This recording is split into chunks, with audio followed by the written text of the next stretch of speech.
আল্লাহর নিকট থেকে আপনি সর্বশ্রেষ্ঠ যে উপহারটি পাবেন তা কি জানেন? ক্ষমা। এটাই সর্বশ্রেষ্ঠ উপহার। আপনি এটার মূল্য উপলব্ধি করুন আর নাই করুন, আর যা কিছু আল্লাহ আপনাকে দিবেন বলেছেন এর সবই অতিরিক্ত। আপনাদেরকে একটা উদাহরণ দিই। আমার অনেকগুলো সন্তান আছে। ধরুন আমার এক সন্তানের উপর আমি খুবই অসন্তুষ্ট। সে কোনো একটা অন্যায় করেছে, আমি খুবই রাগান্বিত হয়ে আছি। আমার বিশ্বাস করতে কষ্ট হয় যে তুমি এটা করেছো। এভাবে আমি তাকে কিছুটা বকাঝকা করলাম, তোমার এটা বলা উচিত হয়নি, তোমার এটা করা উচিত হয়নি। তার পরের দিন অন্য এক সময় আমার জন্য তার কিছু একটা করার কথা, যেমন আমার জন্য একটা কার্ড বানানোর কথা যাতে লেখা থাকবে বাবা আমি তোমাকে ভালোবাসি।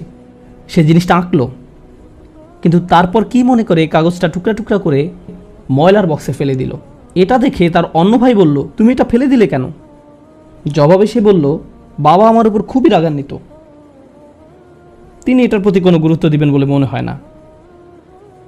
আমি যদি জানতাম যে সে বিষয়টাকে এভাবে দেখছে তাহলে আমি কি করতাম? আমি কি এভাবে বলতাম যে হ্যাঁ ফেলে দাও?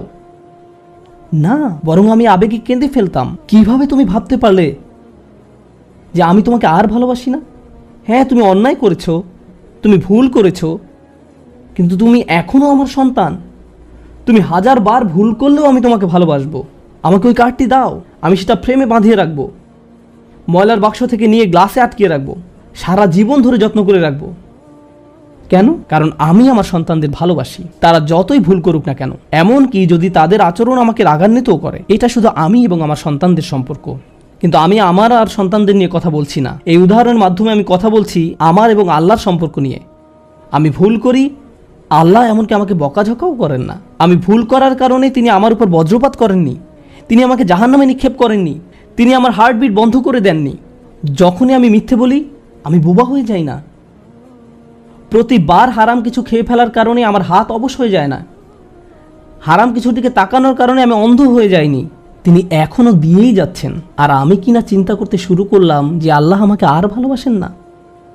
আল্লাহর সাথে আমার সম্পর্ক একসময় ভালো ছিল, কিন্তু এখন যেহেতু আমি খারাপ হয়ে গিয়েছি তাই ভালোবাসাও এখন হারিয়ে গেছে। তাহলে দোয়া করার কি অর্থ আছে? মনে রাখুন, আল্লাহর মতো কেউ আপনাকে ভালোবাসে না। আমি আমার সন্তান বা পিতামাতার প্রতি যে ভালোবাসা প্রদর্শন করি তা আল্লাহ তাআলা আমার ভেতরে দিয়েছেন। আমরা এমনি এমনি কাউকে ভালোবাসতে সক্ষম নই।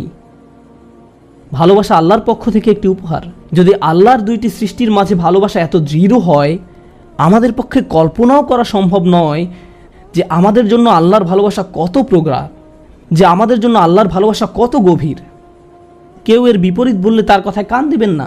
একমাত্র যে মনে করে আল্লাহ তাকে ঘৃণা করে তার কোনো আর